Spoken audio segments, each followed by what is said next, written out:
All right, guys, here we go for today. Core Crusher kicking it off. It's going to be 5 rounds of 10 ab rollouts. So if you have an ab wheel that you can roll out with it, perfect. If you don't, set you up a barbell, put some 25s and 45s, 35s on the side, something that'll work for you. 10 times out and back. Then you got 20 plank jacks. Now, this is pretty simple. You're going to get into a plank position. You're just going to kick your legs out and back together. But just in case that movement seems hard to understand, go over to the MHC Daily IG right after this, and we throw this specific movement up for a demo. After that, you got 30 seconds to 60-second rest between rounds. And then when you're done with your 5 rounds, you got 3 by 10 of anchored feet kettlebell sit-ups, right? So putting some weight on it. If you don't have kettlebells, throw you a dumbbell on the chest, too easy, whatever you got to work with, a backpack, anything will work.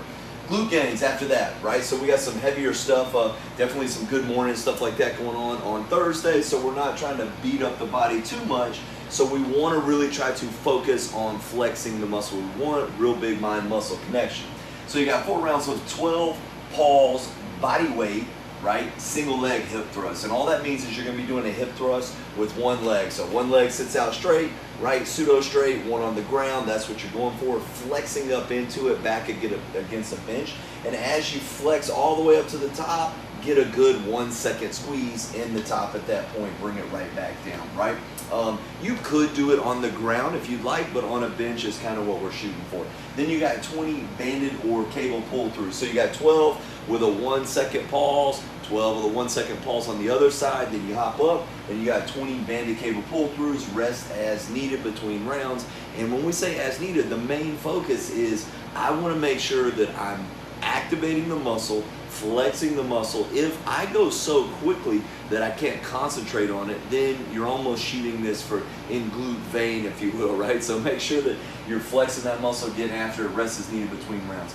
Then you got 4 by 30 seconds, as many reps as possible, seated band abductor. So all that means is you're gonna sit down, you're gonna have a band going this way for this knee, and you're gonna pull to the outside. So knee will go out, bring it back in, too easy, again, moving away from the body, adductors move into the body.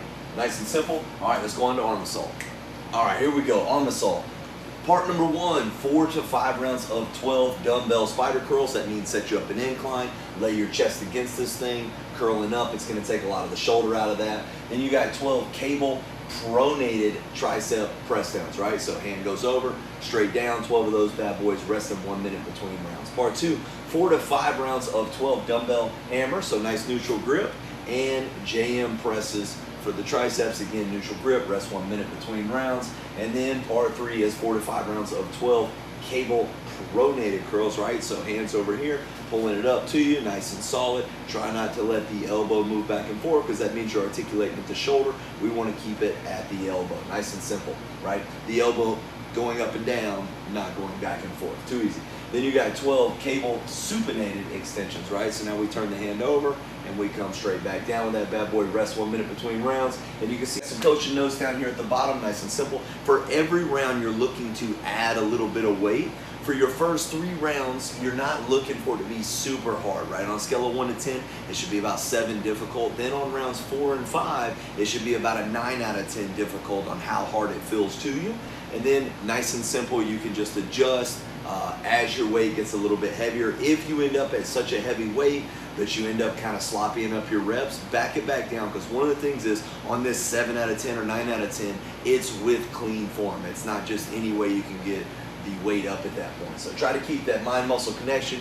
Keep only one joint moving when we're working lag and muscle, right? Either it's here, it's not here, and it's not this way, right? So isolate down the joint, stabilize it in place. Hoo-yah, never quit.